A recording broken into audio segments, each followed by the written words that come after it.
My name is Dr. Sophia Varadkar. I'm a consultant paediatric neurologist in Great Ormond Street Hospital in London, where I'm head of clinical service and I lead our epilepsy unit.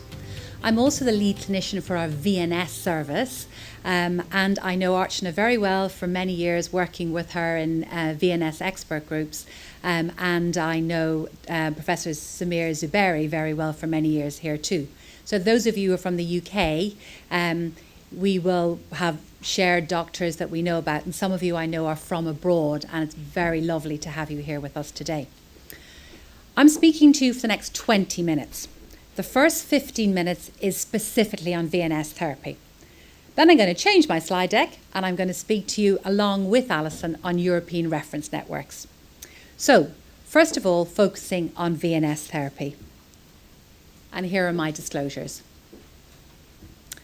So what am I going to talk to you about? You've already heard from Alison about David Watson's experience with VNS therapy, and you've heard from Archana as well this morning about VNS in the context of other treatments. Some of you here, I'm very aware, will know a lot about this area. Many of you in the room here are what we term expert parents, and we mean that as a compliment to you for the knowledge you have in this area. Therefore, in a number of my slides, I use quite medical terms because you're familiar with them. But for those of you who are not familiar, I will do my best to explain to you what I mean. So first of all, it's going to be an introduction to what VNS is. A little flavour of how I feel as to whether it works. A couple of the practical issues to touch on, and then what's new in VNS therapy, the new device, Aspire SR, that Alison mentioned to you earlier. You all know in this room that epilepsy, while it is common, it is a disease of very different types. And you all know that treatment for most people will be achieved with the first drug, if not with the second drug. But your experience for many of you will be with what we call pharmacoresistant epilepsy, where two good drugs that should have worked have not worked. And very much the view in the last number of years has been quickly after the second drug has not worked, think, what am I missing? Am I missing a genetic diagnosis such as ring chromosome 20? What are my options? Epilepsy surgery, which you've already heard is not necessarily an option for ring 20. Ketogenic diet, you've heard from Archana, and then VNS. And think of those all in parallel. So what's VNS? It's a non-drug treatment for epilepsy. And what we're doing is repeatedly stimulating the left vagus nerve in the neck with a pulse generator. And these are the components. So on your far left, that's the gadget that makes the electrical pulse that's got the battery in it. It's connected to a lead, which you can see in the middle. And at the tip of that lead, which is actually here at the bottom of the picture, that's the bit that our surgeon wraps around the vagus nerve in the neck. So the young person or child will have two scars, one here in the chest where the device is put, and one in the neck where he wraps the electrode around the nerve. And he tunnels between those two. And the device is continually working all day, all night, and it is delivering pulses of electrical stimulation on and off in a way that's set by your VNS team.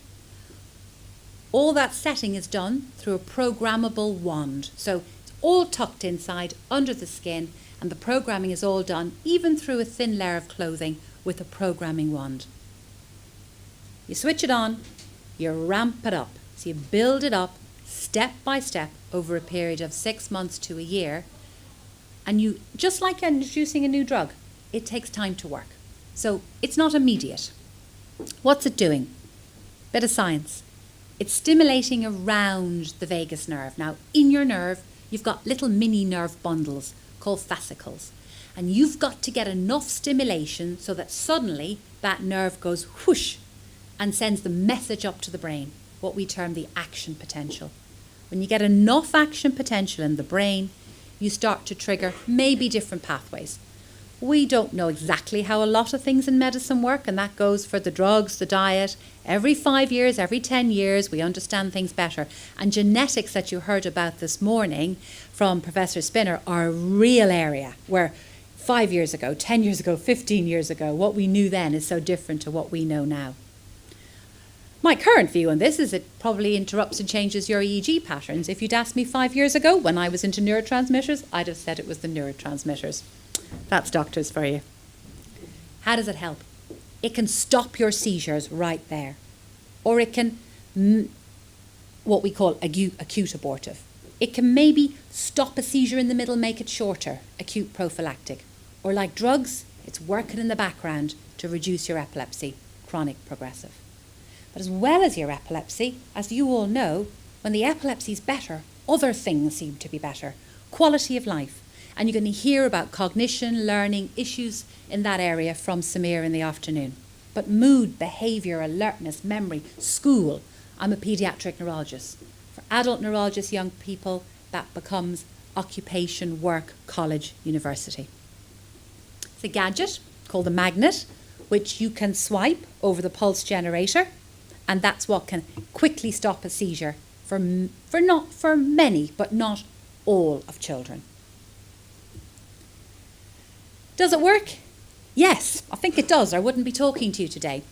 When I took my job at Great Ormond Street Hospital as a consultant about 10 years ago, I inherited the VNS service. I was a doubting Thomas. I didn't really believe it worked.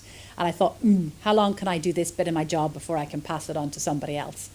I've actually held on to that bit of my job. I really like it because this is an area where we do see a response when the drugs have failed, when surgery's not a way forward, and it can be, in combination with ketogenic diet, a good thing also. I said to you the effect is not immediate, but what it is, it's building up over time. So you can see from the direction that those bars are going, it takes about 2 years to get up to the best effect. Now look, there's another 40% number again. You've already heard about 40% from Archana, but there must be some reason for that 40% in science, but we're waiting to find out. Works across all age groups. So whether you are a person with ring chromosome 20 or the family of a child, a teenager, an adult, it works for all these groups. And it works for all types. Now, I do not expect you to read the writing at the bottom, and I've hit my mid-40s and I need reading glasses, and I'm discovering I need to sit at the front of a room now. But the point is, for the purple slides over on your left, they are different types of causes of epilepsy. On the green, on your right-hand side, you see different types of seizures. It seems to work potentially for almost everything. When doctors say work, they mean helps a lot of the time. What you want and what the young people want is seizure freedom. This is not a treatment that promises seizure freedom. Some people do achieve that though. And it took me time to see that. And in the literature, there's all sorts of things quoted. And that's what kind of comes back to what Archana said about reporting bias, etc. But there definitely is a group, maybe 5%, 10% at a push, who may get seizure freedom. But remember, the chances of your fourth drug working and making you seizure free is less than 3%. That, that pivotal slide that Archana showed you, that every drug talk in epilepsy includes. Now, this is the kind of useful slide that when you want NICE to recommend it, the NHS to provide it. What you're seeing here on this slide is in terms of economics. So, on your left, all above the line, it costs a lot. The VNS device costs about £12,000. Surgeon has to implant it, lots of appointments, etc. But look what happens afterwards. Following couple of years, less admissions to hospital, less emergencies, and the cost of healthcare drops down. So this is a very effective argument for us. And those of you who live in the UK, you are fortunate. The VNS programs are completely, fully funded by the NHS, which is nice because I remember when I first started this job 10 years ago, spending days filling out paperwork, arguing and trying to get VNS therapy for young people. Now, it's just, would you like it? I think you should have it if you want it. So what do we say in clinic? We like these little phrases in medicine, rule of thirds. So what I say is 1 in 3, you'll get a really good response. 1 in 3, it'll be a response, but it may not be really good. 1 in 3, it won't work. So you have to be honest as well And if you're one of those 1 in 3, that's kind of rotten. The other thing we can often do with this is reduce the drug load. And that is something you heard from Alison earlier. When you're on lots of drugs, when you go beyond 2 drugs, when you're on 3 or 4, you get more side effects and you're more slower, your processing speed in your brain. If you can reduce the drug load, that's a real benefit for our young people. A little bit of practicalities. There's worldwide experience of this. We really do feel this is safe. There are no interactions with medications, no systemic side effects, those rashes, that kidney function, liver function, all those things that you've come across.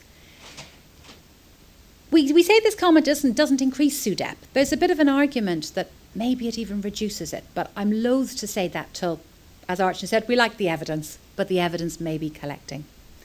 Alison mentioned SUDEP to you earlier. 10 years ago, again, the community of doctors and nurses in the UK were never sure whether to talk about SUDEP. Would families be upset? Would young people be upset? We are clear now. That has really changed. It is our role and we should discuss these things with you. But as paediatric neurologists here, those of us in the room, we don't tend to experience it with the families. It's when our young people move on to adult services that sadly we'll often hear that a young person has died. Pregnancy. Lots of young people grow up and will have families, and VNS is safe in pregnancy. Risks. There's always surgical risks. If you were considering this, your VNS team will go through those with you. It's got a battery in it. Battery wears out, has to be replaced. But I've highlighted one thing in purple here. VNS device, the VNS nerve, it's very important for your swallowing function. You cough, you clear your throat, you eat. You know not to swallow at the same time as talking. If you interfere with those processes, then you could put a child or a young person at risk of aspiration. So food goes back into your lungs, and that's not good. So that's the one thing we're super fussy about. And we got to make sure we don't jeopardize that. So sometimes young people will need a careful evaluation of their swallowing. Not if you say to us, yep, steak, chicken, whatever, eat it, no problem. But if we're worried that is coughing, spluttering, frequent chest infections, needing thickened fluids, we have to be careful. It's really well tolerated, but it does tickle that vagus nerve, which kind of makes a clearing of the throat or a coughing. All those things that you see down on the left-hand side, they all settle with time. Things on the right, really unusual. Bulky devices, yeah. Actually, it's our teenage boys that don't like the devices because they're into the six-pack and the bodybuilding. Girls don't mind so much because the bra tops and stuff will cover it. But it's amazing what we maybe don't worry about. We're just thinking, improve the seizures. Actually, some of those things are terribly important to our young people. A couple of caveats. You have to go into an MRI scanner. That's the correct type of MRI scanner. No problems really in real life with flying, travelling. I had a young girl who used to ski with hers in all the time. If you break or damage it, we'll have to replace it, but it won't do you any harm. That's a quick overview of VNS, but what's the new stuff? What's exciting? What are we talking about in the VNS world? So I've spoken to you already about the benefits of VNS so far. But families used to always say, okay, I know it's going off in the background, but I have this magnet. Do you remember that pink blob I showed you a picture of earlier? You tell me to swipe that across their chest when they're having a seizure, and that may stop the seizure. But what happens at night time when I'm not there? What happens if the seizures that we don't recognise? So we knew there was a missed opportunity. So this is what's new in the last 2 years, the Aspire SR device. And what it has is everything you had before, a big battery, because the devices had gotten a bit smaller and the batteries were draining, because it got smaller for cosmetic reasons, which is nice, but the batteries were going fast. The difference here is it monitors heart rate. It picks up the heart rate. It makes its own internal ECG in the chest. For a number of young people, when the seizure begins, the heart rate jumps up. Less of our little small kids, but more as you get older. And it picks that up. And when it picks that up, it gives an extra, longer, stronger boost of stimulation, which goes up the vagus nerve into the brain and has the potential then to stop the seizure. So it does the job of the magnet without you, the family, or you, the person with the VNS in, actually having to swipe it. And if this runs, I'll show you an example of the device. Okay, we're having fun with this computer today. Let's see if I'll try again. No. Okay, never mind. Let me show you what's on this graph. So, it's monitoring your heart rate all the time in the background. It's picking up a threshold your doctor sets to say, if my heart rate jumps up 10%, 20%, 40%, pick it up. And it's continually monitoring this. And when it hits the big jump you tell it to hit, it gives an extra boost of stimulation. It also has the advantage of giving you lovely big printouts. When the team from LivaNova come in and do these massive downloads for us, we can actually pick up. We realise when people had seizures. This was a young person in young epilepsy. In the middle of there are all the seizures during the day everybody knew about. But that question, are there things happening at night we're not knowing about? It can help you identify early hours of the morning if there are things happening. Now, that's not the purpose of the device, but with everything, you get extra little tips along the way. And this is the kind of programming jazz that we like to look at and think about. So across the UK, certainly in the paediatric services, we have made a move towards offering the Aspire SR to all children. Anecdotally, we feel we see an earlier response, not having to wait as long to see things improving. It's well tolerated. We worried if you're going to give a big bounce of stimulation when maybe you decided you were going to dash across the room, might cause pain or distress. It doesn't. It's well tolerated. Now, technically in the smaller little kids, up to 20 kilos, these devices are about so sized and that. You can put them in, they may not fit because the skin won't stretch enough or we're worried the skin might break down. So the younger children might not be able to have the newer device, but the earlier devices that do everything else apart from pick up the heart rate are still available. We have a UK paediatric expert users group where we met last year. We formulated consensus guidelines for all that programming, and we're meeting again in September together to review how things are going and what we think as a group. Sharing experience, good stuff and bad stuff. There's a new device about to come on the market. I think Belgium are getting it first. They're probably putting them in now. Hopefully we'll get it soon after that. And it may pick up bradycardia when the heart rate drops. Not sure what we're going to do exactly with that information, but that sounds like important information to us. So VNS therapy, treatment for drug-resistant epilepsy, unmet need for seizure detection, and our feeling is that the newest device adds to what we had before. And really, those of us who work in the VNS world were quite excited about it, and we're very glad to be able to offer it to our patients.